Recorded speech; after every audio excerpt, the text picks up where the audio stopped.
Hello students, कैसे हैं आप सभी। तो स्टूडेंट, आज हम इस लेक्चर में बहुपद का मान किस तरीके से हम फाइंड करेंगे, बहुपद के शून्यक मूल क्या होते हैं। ठीक है, तो इस सब को डिस्कस करेंगे। जबकि इससे पहला जो लेक्चर था हमारा, हमने बहुपद क्या है, बहुपद की घात क्या है, बहुपद को का वर्गीकरण हमने पढ़ लिया था कि पदों के आधार पर हम उसको बहुपद का नाम क्या होगा और घात के आधार पर बहुपद का नाम क्या होगा। तो आज स्टूडेंट हमारा जो टॉपिक है वो है बहुपद का मान, कि बहुपद का जो मान है वो किस तरीके से ज्ञात करते हैं। बहुपद का मान, इसको अंग्रेजी में लिख सकते हैं वैल्यू ऑफ पोलिनोमियल।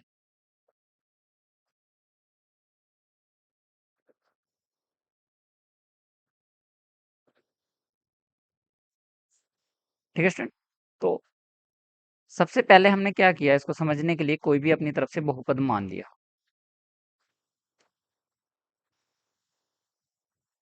तो बहुपद हो गया हमारे पास एक्स स्क्वायर प्लस का 4x प्लस का 3। ठीक, अब इसको स्टूडेंट, जबकि हमने इससे दोनों पहले जो लेक्चर पढ़े हम किसी भी बहुपद को पी ऑफ एक्स से नहीं माना था, है ना। तो तब हम सीख रहे थे कि सिर्फ बहुपद क्या है। अब हमने क्या है कि बहुपद को पी ऑफ एक्स के इक्वल रखा। क्यों? देखो, पी का मतलब क्या होता है, पोलिनोमियल। एक्स क्या हो गया यहाँ, चर राशि, यानी जो बहुपद है वो किस पर है, इसमें चर राशि कौन है, एक्स है। तो इसे पी ऑफ एक्स से हमने इसको डिनोट कर दिया है। ठीक है स्टूडेंट, पी का मतलब होगा पोलिनोमियल, एक्स क्या होगा यहाँ पर, चर राशि, यानी जो पोलिनोमियल है वो किस पर है, एक्स पर है। ठीक, अब मान लीजिए कि उन्होंने कहा कि आप इस पोलिनोमियल का वैल्यू बताइए जब एक्स की वैल्यू, एक्स का मान कितना हो, 5। यानी यदि आपके पास चर राशि का मान कितना हो, 5 हो, तो अब इस बहुपद का मान कितना आएगा। तो आपको कुछ नहीं करना है स्टूडेंट, ये जो एक्स है आप उस एक्स के प्लेस पर 5 रख दोगे।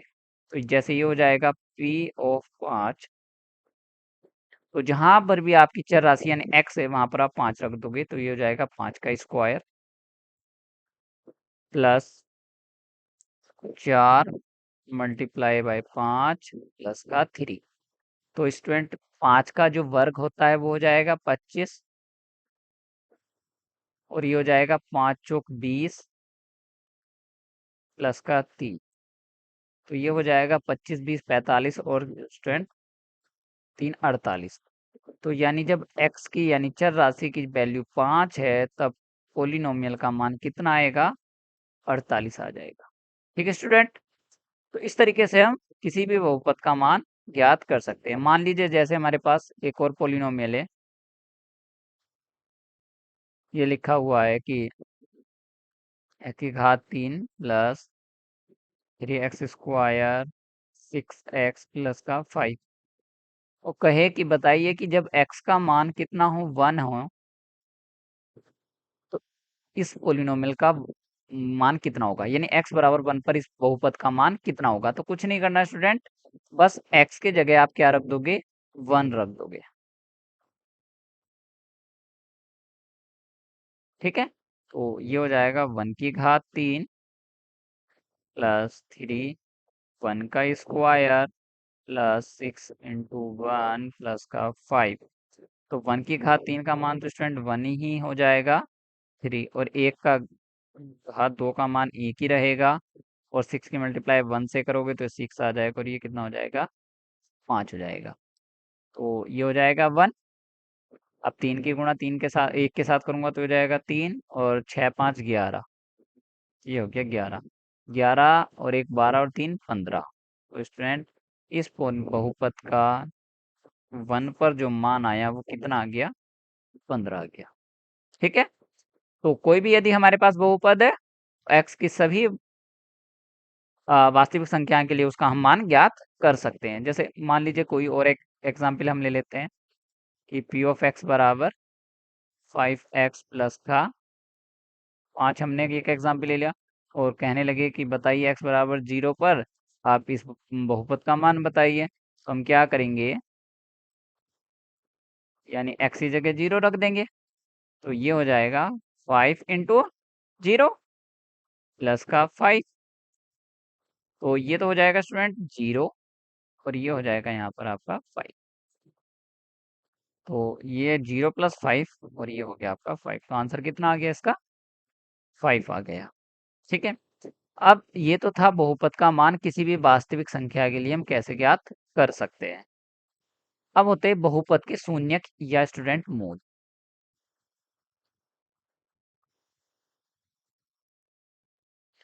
बहुपद के शून्यक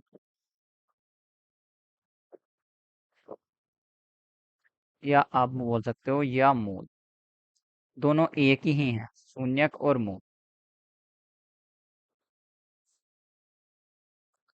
ठीक है।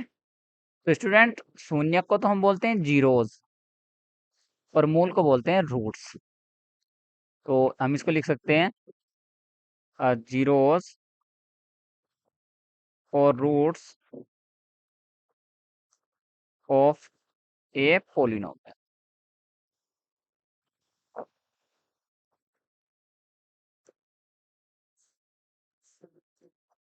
तो बहुपद के शून्य के या मूल क्या होते हैं?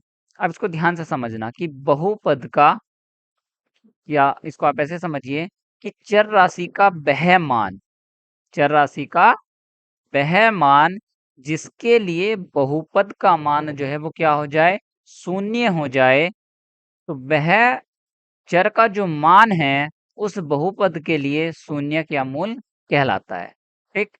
तो जैसे यदि मैं इसको लिखना चाहूं कि बहुपद का, नहीं सॉरी, चर राशि का, चर का वह मान, वह वास्तविक मान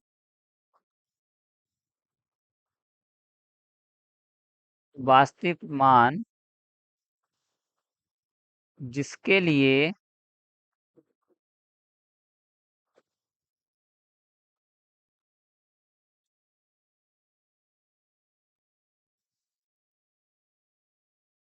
बहुपद का मान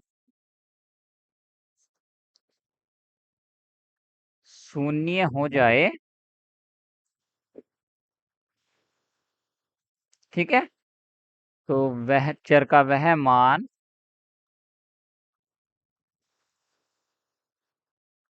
बहुपद का शून्यक, या आप मूल बोल सकते हो, कहलाता है।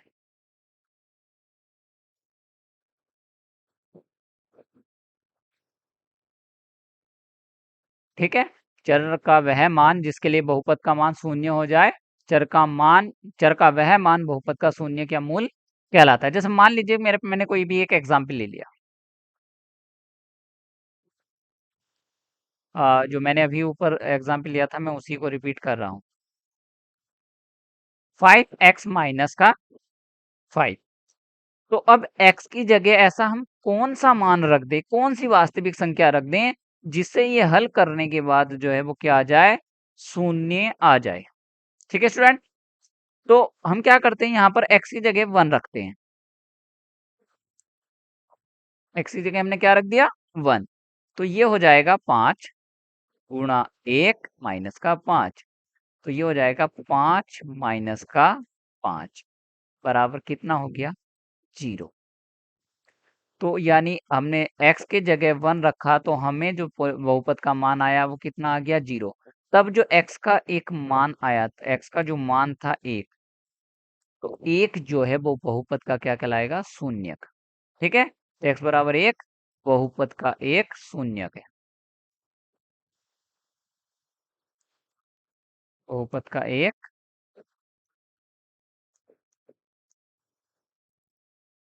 शून्यक है। ठीक है स्टूडेंट।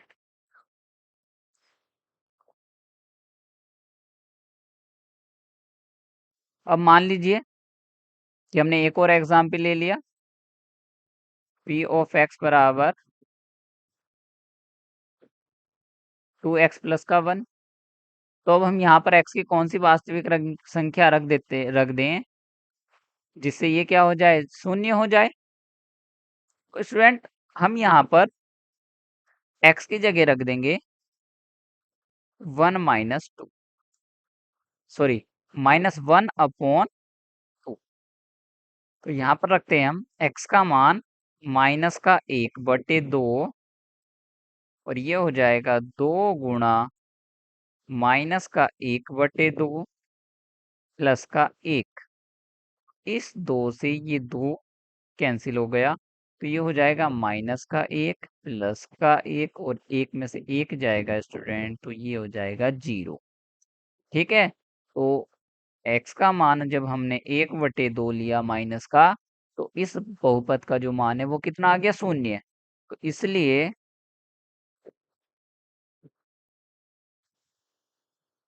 -1/2 बहुपद का एक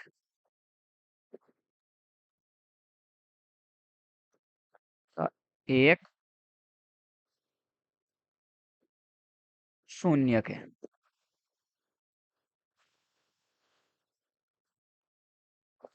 ठीक है स्टूडेंट, इतना क्लियर हुआ।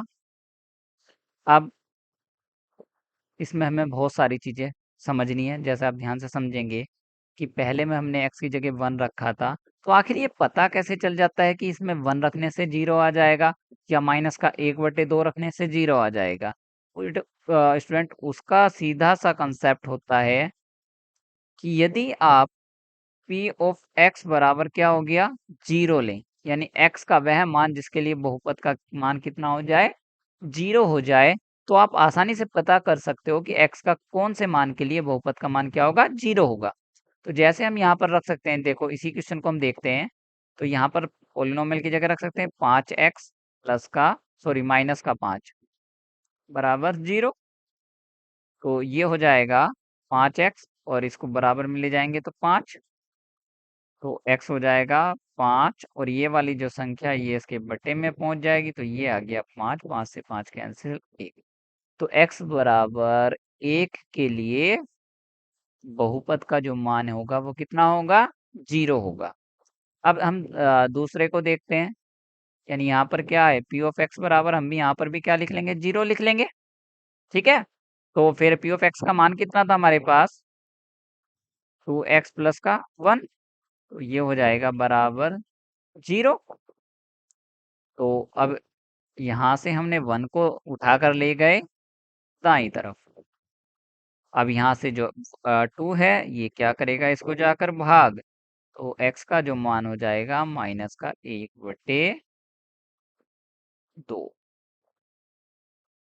तो यानी यदि हम x का मान माइनस का 1/2 रख देते हैं, तब हमारा बहुपद का मान कितना हो जाएगा, 0 हो जाएगा। ठीक है, तो यहीं से क्वेश्चन बनता है कि यदि बहुपद के आपको शून्यक फाइंड करने हो, तो आप बहुपद के बराबर क्या रख दोगे, 0, और वहां से x की वैल्यू जो आएगी वो क्या कहलाएगी, बहुपद के शून्य कहलाएगी, पहली बात। दूसरी बात कि इन बहुपद के कितने शून्यक होंगे, है ना। जैसे हमने x के बराबर -1/2 रखा, 1 रखा, तो क्या कोई और संख्या नहीं रख सकते थे हम जिससे 0 आ जाए। तो इसको समझते हैं, यदि बहुपद की घात होगी, इस- बहुपद की घात कितनी होगी, शून्य। शून्य से स्टार्ट करेंगे,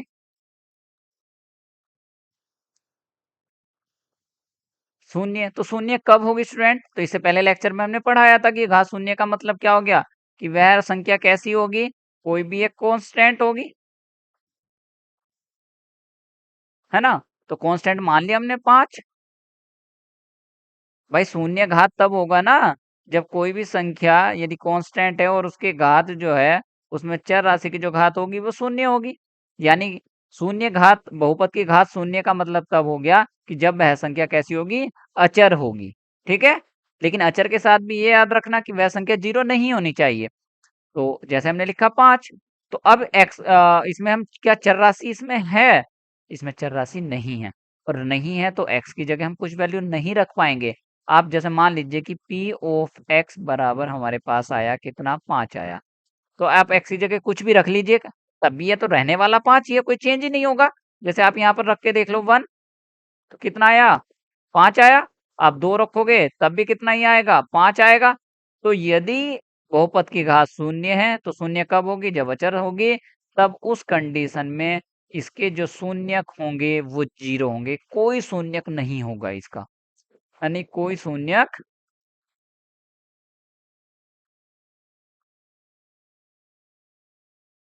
नहीं होगा।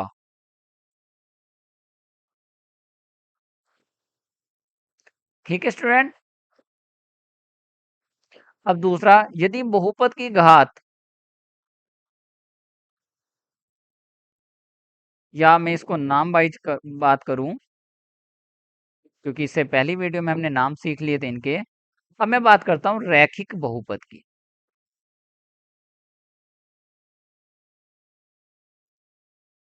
रैखिक बहुपद। तो रैखिक बहुपद क्या होगा हमारे पास स्टूडेंट? रैखिक बहुपद वो होते हैं जिसमें बहुपद की जो घात होगी वो कितनी होती है? एक। तो जैसे आप समझ सकते हो इसको, कि कोई भी, मैंने इसका एक एग्जाम्पल ले लिया पी ऑफ एक्स रैखिक बहुपद का, 4x+5, है ना? तो यहाँ पर x की घात कितनी स्टूडेंट? एक। तो इसलिए इसकी जो शून्यक होंगे वो सिर्फ एक होगा। ये शून्यक कितने होंगे इसके? शून्यकों की संख्या कितनी हो जाएगी? हो जाएगी एक। यदि क्या होगा? द्विघात बहुपद होगा।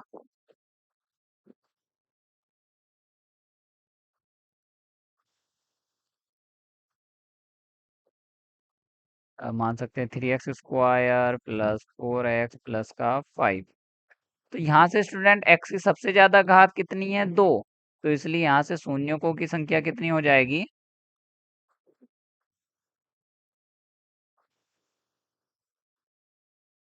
2 हो जाएगी।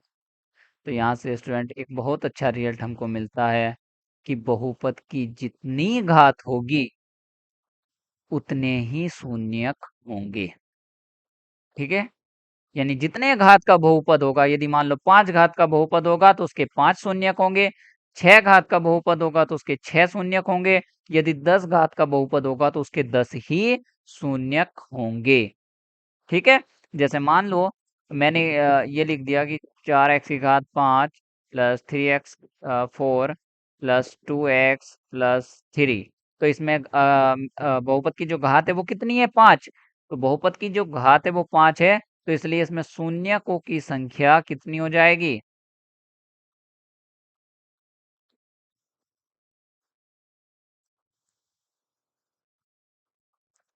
शून्यकों की संख्या हो जाएगी स्टूडेंट 5। तो ये याद रखना कि जितनी घात का बहुपद उतने ही उसके शून्यक होंगे। ठीक है? अब शून्यक क्या होते हैं, मैं फिर से रिपीट कर रहा हूं। शून्यक वह होते हैं, यानी चर राशि का वह मान, x का वह मान जिसके लिए बहुपद का मान क्या हो जाए? 0 हो जाए।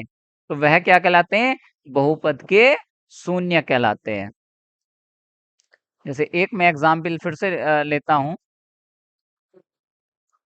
मान लीजिए मेरे पास कोई भी संख्या है, यानी कोई भी मैंने पोलिनोमियल ले लिया, x² - 6x+9। तो ये कितने घात का बहुपद है? 2 घात का बहुपद है। यानी बहुपद की घात कितनी हो गई? 2 हो गई। ठीक है?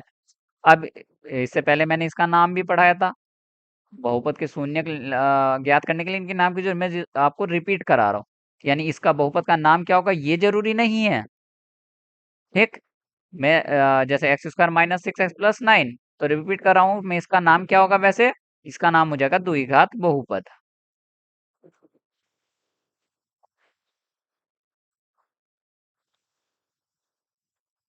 अब स्टूडेंट हमें इसके निकालने हैं शून्यक।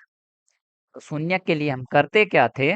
सबसे पहले हम p ऑफ x बराबर लिख लेंगे 0। ठीक है? अब हमने 0 रख लिया तो p ऑफ x का जो मान है वो कितना है? x² - 6x+9। यहाँ रख देंगे x² - 6x+9। अब इसके हम करेंगे फैक्टर। तो अब इसके गुणा में यहाँ पर कितना लिखा हुआ है स्टूडेंट? 1। 1 की मल्टीप्लाई होगी 9 के साथ, यानी 9। यानी दो ऐसी संख्या जिसकी गुणा कितनी आ जाए? 9। और यहाँ पर क्या है? साइन माइनस, और दूसरा साइन क्या है? प्लस। तो दो ऐसी संख्याएं यदि उनका मैं योग करता हूं, यानी उन संख्याओं को आपस में जोड़ता हूं तो वो कितना आना चाहिए, 6। और यदि उन दोनों नंबर की मैं आपस में गुणा करता हूं तो वो कितना आना चाहिए, 9।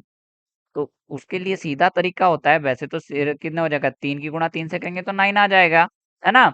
और 3 और 3 को आपस में जोड़ देंगे तो कितना हो जाएगा, 6 आ जाएगा। ठीक है, तो इसके लिए सीधा सा तरीका ये भी है कि हम क्या करते हैं कि 9 के फैक्टर कर लेते हैं, जिससे हमें पता चल जाए। तो ये 3 से इसको भाग करेंगे, 3 आएगा, फिर 1।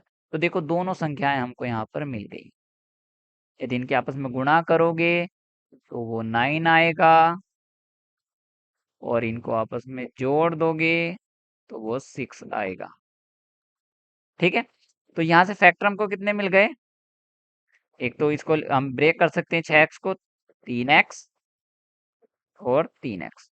अब चूंकि ये पहला साइन माइनस है तो दोनों कैसे हो जाएंगे, माइनस के हो जाएंगे, क्योंकि जोड़कर हमने क्या है, फैक्टर को फाइंड किया है। बराबर में 9 हो जाएगा। ठीक है, अब यहाँ से हमारे पास कॉमन आ जाएगा स्टूडेंट x। तो यहाँ से बचेगा x, और यहाँ से बच जाएगा 3। अब इन दोनों में हमने कॉमन लिया माइनस का 3। तो जब भी हम माइनस कॉमन ले लेते हैं तो ब्रैकेट के अंदर जो भी साइन आएंगे वो सारे चेंज हो जाएंगे। तो जैसे ये, अब ये हो जाएगा, माइनस कॉमन लिया तो ये प्लस हो गया। अब ये प्लस है स्टूडेंट, तो ये हो जाएगा माइनस, तो ये आ जाएगा 0। तो यहाँ से x-3 आपका फिर से कॉमन आ गया, ये कॉमन आ गया, तो यहाँ से कितना बचा, x और माइनस का 3 बराबर कितना हो गया स्टूडेंट, 0 हो गया। तो यहाँ से x-3 बराबर हम 0 रखेंगे, x का मान 3 आएगा। और जब आप इसको रखोगे तब भी 3 आएगा। तो यहाँ से x के 2 मान आए, और वो दोनों मान कौन कौन से हैं, 3 और 3 है। ठीक है, तो शून्यकों की संख्या तो यहाँ से 2 होगी, लेकिन शून्य कौन सा होगा, सिर्फ 3 होगा। ठीक है स्टूडेंट, तो यहाँ से हम बोल सकते हैं कि शून्यकों की संख्या कितनी है,